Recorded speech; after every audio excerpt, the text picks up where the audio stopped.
नमस्कार, मी राहुल कुलकर्णी. जातिवंत महाराष्ट्र या आमच्या मालिकेमध्ये आजची चर्चा ही मातंग समाजाबद्दल आणि त्याचं कारण पण आहे. जेव्हा आपण महार, मातंग, ढोर आणि चांभार या चारही समाजाचा एकत्रित विचार या आधीच्या एका भागामध्ये केला तेव्हा असं माझ्या लक्षात आलं की राजकीयदृष्ट्या हे सगळे समाज हे वेगवेगळ्या पद्धतीनं विचार करतात. विशेषतः मातंग समाज, ढोर समाज आणि चांभार समाज हा कदाचित बौद्ध समाजापेक्षा वेगळा विचार करतो आहे. हे आधीच्या आपल्या वक्त्यांनी सांगितलंच होतं ज्यांची मी मुलाखत घेतली. आणखीन एक कारण आहे की गतवर्षी महाराष्ट्र राज्याचे मुख्यमंत्री श्री एकनाथ शिंदे यांच्या अध्यक्षतेखाली झालेल्या एका बैठकीमध्ये असं ठरलं की SC समाजातल्या सगळ्या जात घटकांचा आपण एकदा अभ्यासच करून घेऊ. तो बार्टीने अभ्यास केला आणि बार्टीने केलेल्या अभ्यासाची प्रत ही अहवाल त्याची कॉपी माझ्याकडे आहे. आणि मला असं लक्षात आलं की SCमध्ये असलेल्या सुद्धा 59 जातीच्या लोकसंख्येमध्ये खूप मोठी तफावत आहे. म्हणजे सुरुवातीपासून ते 2011पर्यंतच्या जनगणनेचा आढावा घेतला तर आपल्याला असं लक्षात येतं की एक वेगळ्या पद्धतीचे ट्रेंड ह्या जातीमध्ये सुद्धा आहेत. आणि म्हणून लहुजी सेना किंवा लहुजी शक्ती सेना ह्या संघटनेचे विष्णू कसबे साहेब, तुमचं NDTVमध्ये स्वागत आहे. नमस्कार. आता त्यांची मी ओळख करून दिल्यानंतर मुळामध्ये मला महाराष्ट्र हा शाहू फुले आंबेडकर आणि अण्णाभाऊ साठे, रामजी शिंदे अशा सगळ्या मंडळींचा वाटतो, बरोबर? अगदी बरोबर. पण आपल्याकडे इतक्या संघटना आहेत. आता तुमच्याच जात घटकामध्ये किती संघटना? जवळजवळ 70च्या आसपास आहेत. छोट्या मोठ्या संघटना आहेत राज्यामध्ये. पण प्रमुख जर मातंग समाजाची राज्यातली मोठी जर संघटना जर म्हणली, ताकदवर संघटना म्हणून लहुजी शक्ती सेनेचंच नाव आपल्याला सर्व ठिकाणी ऐकलं. तुम्ही उग्र आंदोलन करण्यासाठी प्रसिद्ध. बरीचशी आंदोलन आपण जर पाहिली तर 22 फेब्रुवारी 2014ला मुंबईला जे सर्वात मोठं, म्हणजे मला वाटतं सर्वात मोठा लाठीचार्ज अधिवेशन काळामध्ये जे अर्थसंकल्पीय अधिवेशन होतं, आरक्षण वर्गीकरणाच्या मागण्या घेऊन आमचा मोर्चा त्या ठिकाणी गेला होता. त्यावेळेस पृथ्वीराज चव्हाणजी हे मुख्यमंत्री असताना या मागण्याकरिता आमच्यावरती त्या ठिकाणी लाठीचार्ज झाला. 38 आमच्या महिला भगिनी बांधव त्या ठिकाणी ॲडमिट वगैरे झाले. बराचसा म्हणजे जवळजवळ महिनाभर त्यांना त्या ठिकाणी ट्रीटमेंट करावी लागली. मात्र दुर्दैवाने त्याच विषय घेऊन आम्हाला सातत्याने रस्त्यावर येत असताना. तुम्हाला वर्गीकरण हवं आहे? हो, हवं आहे ना वर्गीकरण. त्याच विषय तुम्हाला, कारण दुर्दैवाने काल एका तरुणानं आत्महत्या पण केली. हो, तोच विषय. कोण तरुण आहे? अविनाश नागेश खंडाळे म्हणून आहे. धाराशिव जिल्ह्यातला कळंब तालुका भोसे गावचा तो आमचा युवक तरुण होता. तो BA सेकंड इयरला आहे, उच्च शिक्षित आहे. त्यापूर्वी जर आपण पाहिलं तर 4 मार्च 2019ला आमच्या बीड जिल्ह्यातल्या केस तालुक्यातल्या संजय ताकतोडे नावाच्या आमच्या तरुणांनी, तोही उच्च शिक्षित होता, त्यांनी आत्महत्या केलेली, जलसमाधी घेतली. त्यांनी तर लाईव्ह वर्गीकरणासाठीच त्यांनी लाईव्ह व्हिडिओ केला मुख्यमंत्र्यांना आणि त्यांनी सांगितलं की आमचे लोक एवढे आंदोलन करतात, पदयात्रा काढतात, लाठीचार्ज, आमच्यावर गुन्हे दाखल आहेत, तरी देखील आमचं सरकार काय ऐकत नाही. तर या ठिकाणी तात्काळ आम्हाला वर्गीकरण म्हणण्याचा अर्थ असा की सर्वोच्च न्यायालयाने जो निवाडा दिला तो तुम्हाला मान्य आहे? मान्य आहे. तोच तर लढा आम्ही एवढे वर्ष या महाराष्ट्र राज्यामध्ये आणि इतर राज्यामध्ये, वेगवेगळ्या राज्यात जर आपण पाहिलं तर कर्नाटक असेल, आंध्र असेल, तेलंगणा असेल, इत्यादी राज्यामध्ये सुद्धा खूप वर्षापूर्वीपासून हा लढा सुरू आहे. आणि महाराष्ट्र राज्यात सुद्धा म्हणजे जवळजवळ 1995 सालापासून, म्हणजे याचा अर्थ की सत्ताधारी पक्ष म्हणजे श्री नरेंद्र मोदी यांचा पक्ष आणि श्री राहुल गांधी यांचा पक्ष, या दोन्ही पक्षांनी घेतलेली भूमिका तुम्हाला मान्य नाही आहे? असं म्हणाले की सर्वोच्च न्यायालयाने दिलेला निवाडा आम्हाला रद्द करायचा नाही. तो क्रिमिनल संदर्भात सत्ताधारी पक्षांनी तिथे भूमिका मांडली. एक टिप्पणी केली होती ना की वर्गीकरण करण्यासंदर्भात. हो, त्या संदर्भात त्याचा निर्णय त्यांनी आश्वासनच दिलेले. जे मागच्या वर्षी जे हैदराबादला जी मोठी सभा झाली, जवळजवळ 15-1 लाख लोक त्या सभेमध्ये होते. कोणी आश्वासन? मंदा कृष्णा मादिगा मातंग समाजाचे देशातले सर्वात मोठे टॉपचे लीडर आहेत. ते हैदराबादला त्यांनी सभा घेतली होती. त्या सभेच्या वेळेस पंतप्रधानांनी त्या ठिकाणी जाहीर आश्वासन दिलं होतं. आणि ह्या प्रश्नावरती अनेक राज्यातून अनेक संघटना फार मोठ्या प्रमाणावर आंदोलन करतात. तुम्ही आंध्र प्रदेशची जर आकडेवारी जर घेतली तर त्या ठिकाणी जवळजवळ 32 तरुण आणि तरुणींनी आत्मदहन केलेलं आहे, स्वतःला जाळून घेतलेलं आहे, आत्महत्या केलेल्या आहे. हा एवढा घन प्रश्न आहे की दुर्दैवाने या राज्यातले, देशातले विद्वान म्हणा किंवा ह्या व्यवस्थेमध्ये काम करणारे लोक दुर्दैवाने ह्या विषयावरती बोलत नाही. मला पण तुम्ही फार आश्चर्यचकित केलं. माझा असा एक समज होता की SC मध्ये झालेले जर वर्गीकरण झालं तर तो SC समाजावरती अन्याय आहे. नाही, आता ह्याच्यात झालंय काय सर की आता एकतर जो विरोध आता होऊ लागलेला, खरं तर आम्ही आश्चर्यचकित झालो की आम्ही ज्याला भावभाव म्हणतोय की जो भाऊ लहान भाऊ आम्ही स्वतःला लहान महार भाऊ समाज. समजतो, हो महार समाज, तो त्याला आम्ही मोठा भाऊ समजतो. आज सर्व क्षेत्रामध्ये तो पुढे असलेला समाज आहे की आज आम्ही त्यांच्या सोबतीने बरोबरीने या ठिकाणी सर्व चळवळीमध्ये वाटचाल करत असताना दुर्दैवाने मात्र जर आजची जर परिस्थिती पाहिली तर 99% हा समाज सर झोपडपट्टीमध्ये राहतोय. मातंग समाजाचा आजपर्यंत म्हणजे जवळजवळ 74 वर्ष झाली आरक्षण लागू होऊन एकही IAS किंवा IPS डायरेक्ट अद्यापर्यंत मातंग समाजामध्ये निर्माणच झालेलं नाही. ही अशी एकंदरीत परिस्थिती आहे. केवळ बाबासाहेबांनी शिका संघटित व्हा हे जे सांगितलं, तुमचं मत आहे की ते फक्त नवबौद्ध आणि महार समाजापुरतच नाही, मातंग समाजही शिकतो ना सर, पण परिस्थिती काय तिथपर्यंत नाही गेला. आता परिस्थिती काय की जवळजवळ 99% हा झोपडपट्ट्यामध्ये राहतोय. झोपडपट्ट्यातली आमची जर लाईफ पाहिली साहेब तर जवळजवळ रात्रीच्या 2-2-3 वाजेपर्यंत झोपा लागत नाही. आजूबाजूला भांडणं असतात, शिवीगाळ असती, गाणी वगैरे बरंच काय काय असतं. त्या ठिकाणी मातंग समाजाचा विकास त्या ठिकाणी किंवा शैक्षणिक दृष्ट्या तो पुढे जाऊ शकत नाही. आमचा टक्का वाढत नाही सर. आज जवळजवळ 60-70% अगदी मुश्किलली आमची मुलं त्या ठिकाणी येतात. आज जर आमचा जर मोठा जर भाऊ पाहिला तो जवळजवळ 90-95% तो पुढे चाललेला. आमची स्पर्धा नाही होऊ शकत इथे. जे 1902ला जे महार समाज पुढे आहे, मातंग समाज मागे आहे अगदी. आणि मग त्यामुळे कसं आहे की आता इथे जी स्पर्धा आहे सध्या की आम्ही त्या स्पर्धेमध्ये टिकू शकत नाही. त्यामुळे आम्ही आमचा वेगळा वाटा या ठिकाणी मागतो. जे 1902ला छत्रपती शाहू महाराजांनी जे उदाहरण त्या ठिकाणी घोड्यांचं दिलं होतं तीच परिस्थिती आजही आहे ना. मग त्यामुळे आम्ही गेल्या अनेक वर्षापासून या ठिकाणी ती मागणी करतो की आम्हाला थोडं वेगळं आमचं आरक्षण द्या, आमचा वाटा वेगळा द्या, म्हणजे मातंग समाज त्या ठिकाणी त्याचाही विकास होईल. मग मातंग समाजाचे आजवरचे नेते कोण? लक्ष्मणराव ढोबळे, संदीपानजी थोरात म्हणून होते जे खासदार होते, पंढरपूरचे रेकॉर्ड ब्रेक होते त्यांचं. अगदी अगदी अगदी. आणि बरेचसे नेते मंडळी आहेत राजकीय पक्षामध्ये वगैरे. दुर्दैवाने काय झालं 4-5 नावं मला सांगा. संदीपान थोरात झाले, आमचे रमेश दादा बागे आहेत, सुनीलजी कांबळे, दिलीप कांबळे आहेत. दुर्दैवाने परिस्थिती अशी झाली की आमचे लोक ज्या ठिकाणी असतात त्या ठिकाणी इमाने इतबारी त्या पक्षाची किंवा नेत्याची त्या ठिकाणी सेवा करतात वगैरे अशी एकंदरीत परिस्थिती असताना आजवर कुठल्याही मोठ्या राजकीय नेत्याने किंवा एखादा मंत्री किंवा आमदार किंवा खासदाराने ह्या प्रश्नावरती कधीच लक्ष दिलेलं नाही. बावगे गृहराज्यमंत्री होते की होते ना, पण त्यावेळेस आरक्षणाच्या संदर्भात आम्ही इथं पुण्यामध्ये मोर्चा काढला होता. म्हणजे 2018ला फार मोठा जवळजवळ 7-8 लाख मातंग समाज हा पुण्यामध्ये रस्त्यावरती उतरला होता.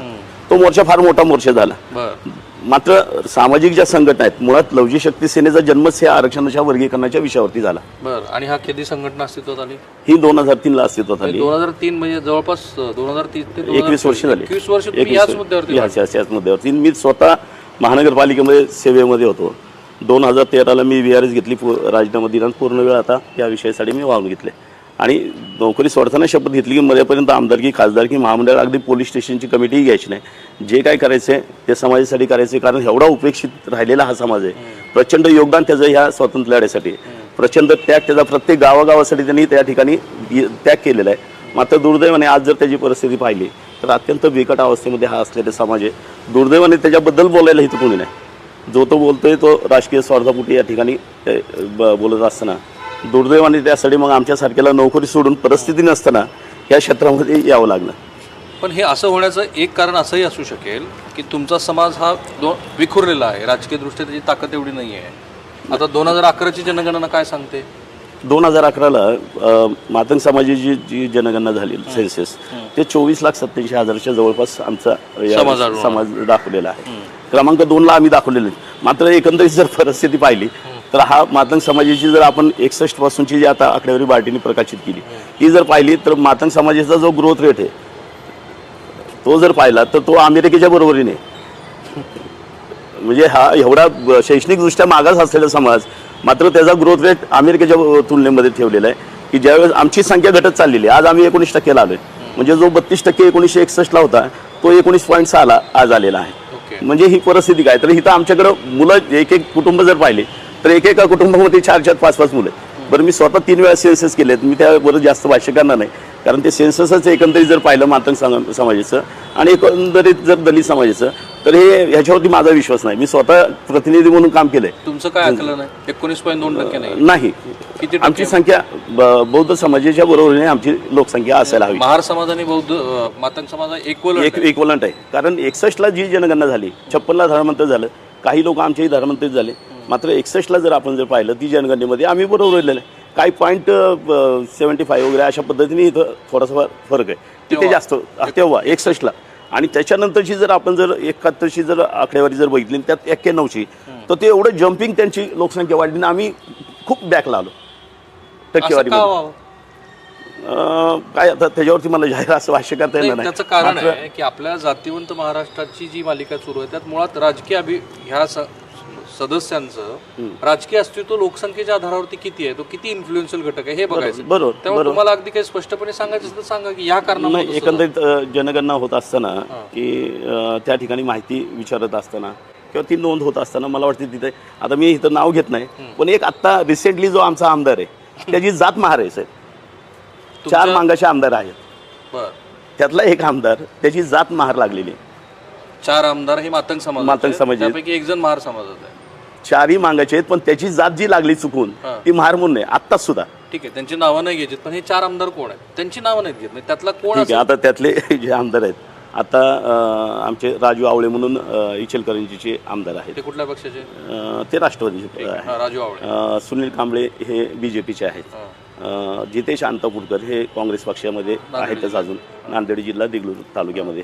आणि चौथे जे आमचे आमदार आहेत सुनील बनसोडे कुठले आहेत? बनसोडे हे नव्वद समाजाचे आहेत. एकूण 4 आमदार सध्या. आणि खासदार 48 पैकी किती? एकही नाही महाराष्ट्रामध्ये. मागच्या पंचवार्षिकलाही नव्हते, ह्या वेळेसही नाही.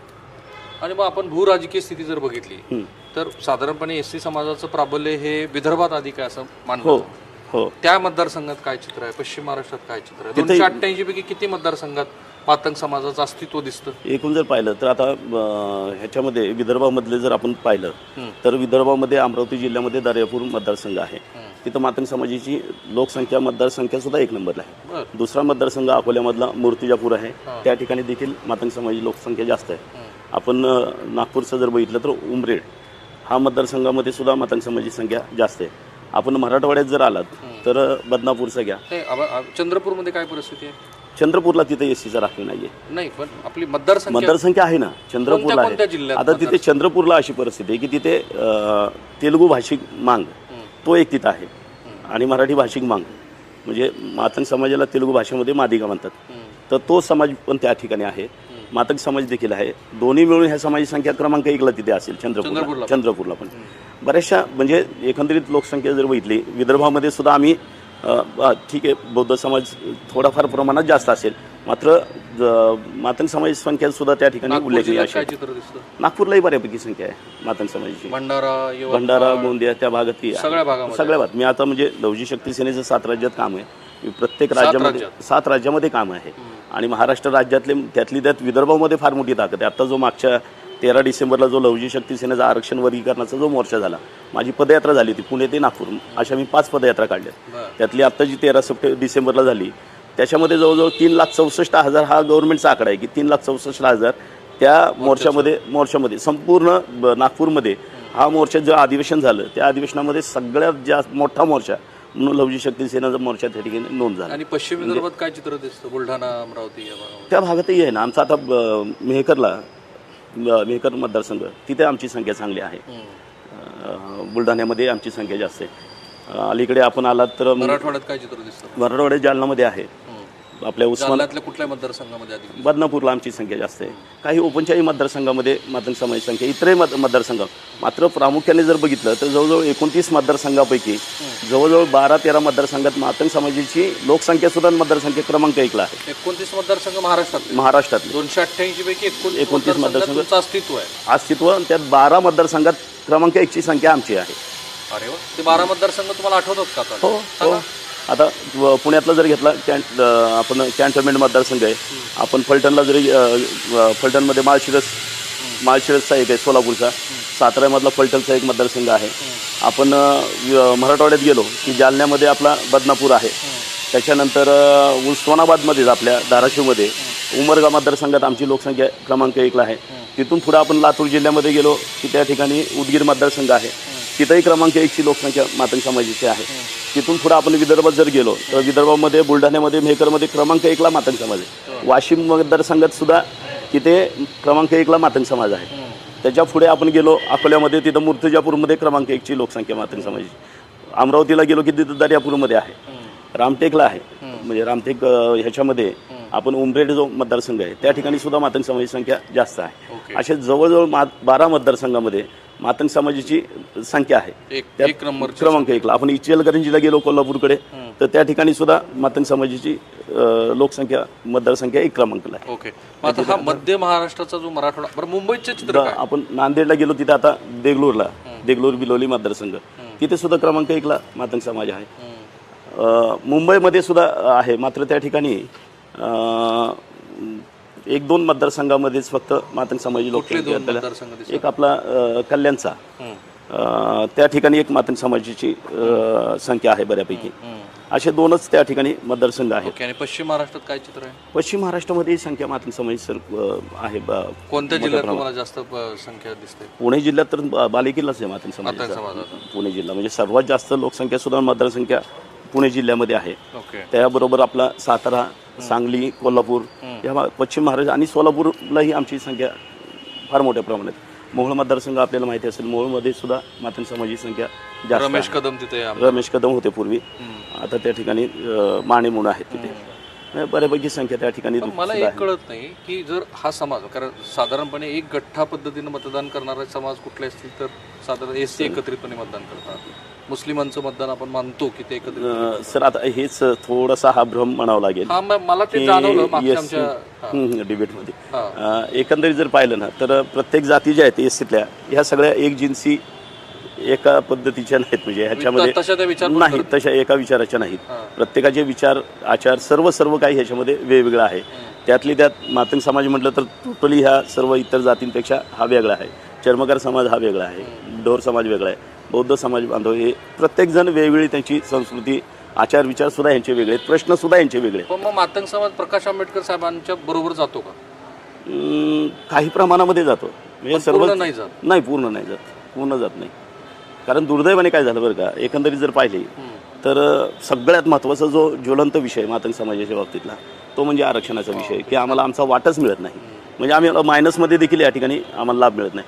सर मी ज्यावेळेस महानगरपालिकेत सर्व्हिस करत होतो 2006 ते 2013पर्यंत मी माहितीच्या अधिकारामध्ये मी माहिती काढली होती की ह्याच्यामध्ये नोकऱ्यामध्ये वर्ग 1, वर्ग 2, वर्ग 3मध्ये जे आरक्षणाच्या माध्यमातून जागा भरल्या त्या मग महाराष्ट्र राज्यातल्या 36 महानगरपालिका, 26 महानगरपालिका, 36 जिल्हा परिषदा, स्टेट गव्हर्नमेंट, सेंट्रल गव्हर्नमेंटच्या खात्यातले वर्ग 2, वर्ग 1, 2, 3 याचीच सगळी आकडेवारी काढली. त्याच्याचबरोबर महाराष्ट्र राज्यामध्ये जे 2672 कॉलेजेस आहेत, म्हणजे 26 प्रकारचे colleges, dental college, medical college, law college, या 2672 कॉलेजेसमध्ये प्रथम वर्ष, द्वितीय वर्ष, तृतीय वर्ष याची सगळी विद्यार्थ्यांची मी आकडेवारी काढली. इतकं भयावह चित्र आहे, तुम्हाला सांगतो सर, भयानक चित्र आहे. तुम्हाला एक आता साधं उदाहरण मी देतो. नागपूर महानगरपालिका घ्या, तिथं क्रमांक 2ला मातंग समाजाची संख्या आहे. त्या महानगरपालिकेमध्ये जवळजवळ 2200 वर्ग 1 ते वर्ग 4 पर्यंतचे कर्मचारी त्या ठिकाणी. वर्ग 4चा आपण हा विषय जर सोडला तर वर्ग 1, वर्ग 2, 3मध्ये मातंग समाजाचे फक्त 3 कर्मचारी आहेत. 2600 पैकी 2300 पैकी फक्त 3 आहेत. मग त्या ठिकाणी अगदी आपल्याला एससीतल्या जातीची नावं माहीत नसतील. मेघवाल ती जात त्या ठिकाणी जास्त आहे, डुमर ती मातंग समाजापेक्षा जास्त आहे. ही अशी परिस्थिती नागपूरमध्ये आहे. लोकसंख्येच्या प्रोपोर्शनेट मध्ये ते तुम्हाला मिळत नाही आणि म्हणून तुमची मागणी आहे की आरक्षणामध्ये सुद्धा वर्गीकरण झालंच पाहिजे. मांग आणि मातंग एकच आहे. आणि मांगामध्ये पण किती कॅटेगरीज आहेत? 12 पोटजाती आहेत त्याच्यामध्ये. कुठल्या पोटजाती? त्या बुरुड आहेत, डक्कलवार आहेत, राधे मांग आहेत, वैसे पारदे मांग आहेत, मांगारुडी आहेत, अशा बऱ्याचशा 12 एकूण जाती आहेत. आणि हे रोटी बिटी व्यवहार होतात का त्यांच्या? रोटी बिटी व्यवहार होत नाहीत. ह्या 12 पोट जातीत होत नाही? त्याच्यात नाही होत त्याच्यात होत. एक इंटरेस्टिंग आणि ती दुर्दैवी खरं तर घटना संभाजीनगरची, की त्या घटनेमध्ये ऑनर किलिंग झाली. हो. इतकं मातंग समाजानं स्वतःबद्दल असा कोश तयार का करून घेतला की मातंग समाजाच्या बाहेर काहीच होणार नाही व्यवहार? नाही, कोश तयार केलेलं नाही बरं का सर. एकंदरीत जर पहिल्यापासून जे पाहिलं, ह्या मातंग समाजाची ज्या पद्धतीने आजपर्यंत त्याला वागणूक दिली गेली, आज तुम्ही पहा, ज्या संभाजीनगरचं आपण उदाहरण देता त्या संभाजीनगरमध्ये शेंद्रा आहे. त्या शेंद्र्यामध्ये त्या गावासाठीचं योगदान मातंग समाजाचं. आपण ज्या धाराशिव जिल्ह्यात येता त्या धाराशिव जिल्ह्याच्या आपल्या नळदुर्ग किल्ल्याची आपल्याला कहाणी माहिती असेल. 1122ला तो किल्ला त्या ठिकाणी बांधकाम सुरू होतं, मात्र तो किल्ला पूर्ण होत नव्हता. म्हणून त्या ठिकाणच्या निजामाला ज्योतिषांनी, पंडितांनी त्या ठिकाणी सांगितलं की बाबा रे, ह्या ठिकाणी तुला बळी द्यावा लागेल तरच तो किल्ला पूर्ण होईल. तेव्हा त्यांनी दौंडी पिटवली सर्व निजामाच्या राज्यामध्ये. दौंडीमध्ये त्यांनी सांगितलं की 17 गाव इनाम आणि 269 एकर जमीन आणि काही हजार मोहरा ह्या तुम्हाला आम्ही देऊ, अशी दौंडी फिटवल्यानंतर तुमच्याच तुळजापूर तालुक्यातल्या येवती नावाची, नवसा नावाची बाई ती त्या ठिकाणी समोर आली आणि तिने तो विडा उचलला आणि त्या ठिकाणी ती बळी गेली त्या ठिकाणी. आणि मग तो किल्ला झाला. मग त्याच्यानंतर तो किल्ला झाला. आपण जर गेला त्या नळदूर किल्ल्याजवळ, तिथं 9 असे बुरुज आहेत. तर त्या 9 बुरुजाला तिचं नाव दिलं की नवरंग तिला म्हणतात. तर त्याच्यावरतून ते नाव दिलं गेलं. त्या बाईचं नाव होतं नवसाबाई.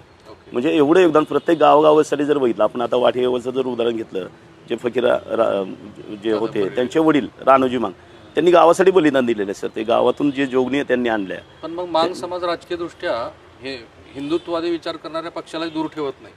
काही काळ तो शिवसेनेबरोबर पण होता, भाजप बरोबर पण होता, त्याला ऍक्सेप्ट आहे.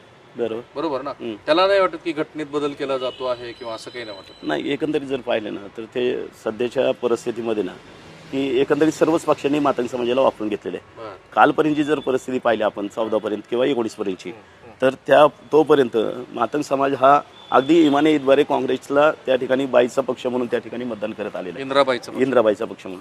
मात्र दुर्दैवाने जर बघितलं तर त्याच पक्षाने आजपर्यंत मातंग समाजाला आजपर्यंतच्या इतिहासामध्ये एकदाही राज्यसभा किंवा विधान परिषद दिली नाही दिली. साधं नगरसेवकाचं सुद्धा कॉप केलेलं नाही. काय पण विधानसभेला उमेदवार दिले असतील, काही प्रमाणात देतात ना, पण तिथंही टक्के म्हणजे फार अल्प प्रमाणात मिळतात सर.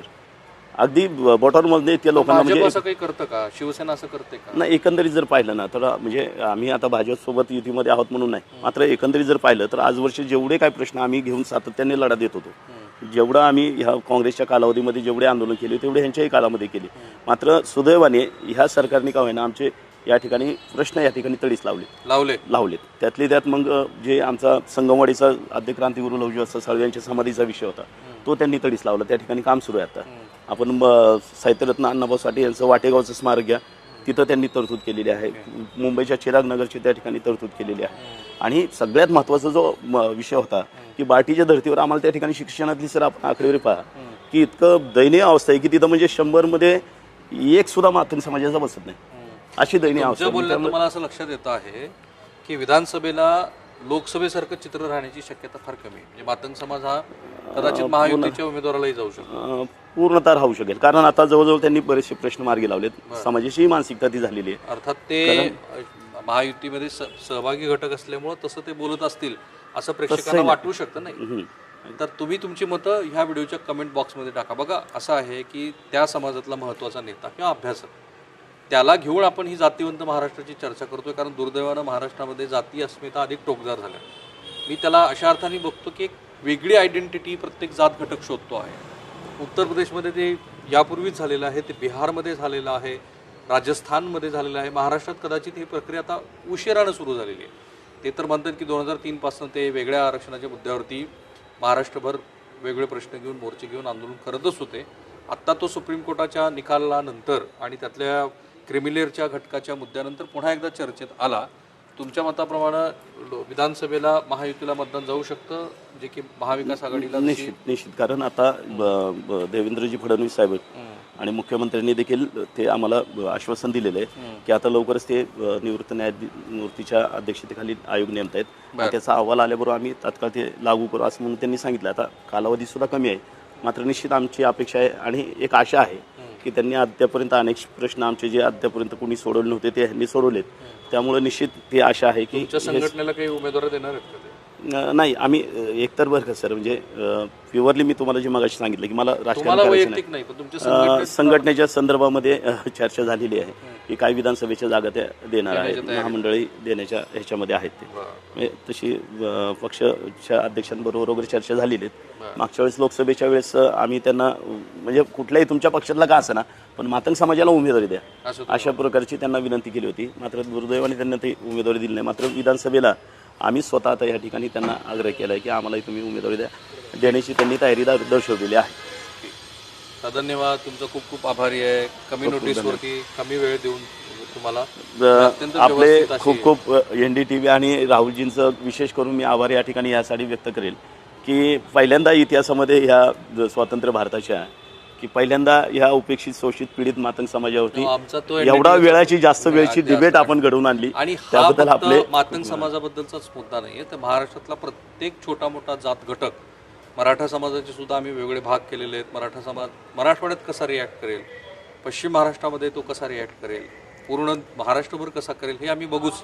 पण लेवा पाटील आहेत, आगरी समाज आहे, कोकणातला कुणबी समाज आहे, विदर्भातला कुणबी समाज आहे, त्यासोबत भटके, आदिवासी, महार, मांग, ढोर, चांभार, लिंगायत, मारवाडी, जैन, असे सगळे जात घटक तुम्हाला या जातीवंत महाराष्ट्र या मालिकेत दिसतील. प्रयत्न एवढाच आहे, कोणता जात घटक कोणत्या विधानसभा मतदारसंघामध्ये किती प्रबळ आहे आणि तो सध्या काय विचार करतो आहे. कारण महाराष्ट्र एका वेगळ्या संक्रमणाच्या पातळीवरती सध्या प्रवासाला निघाला आहे आणि आम्हाला त्यात मागं राहून चालणार नाही. आमची सुद्धा समज ह्या बदलत्या प्रवाहाबरोबर वाढायला हवी ना, त्याचा हा प्रयत्न म्हणजे जातीवंत महाराष्ट्र. कॅमेरामन निकेतन मानेचा मी राहुल कुलकर्णी, NDTV मराठी.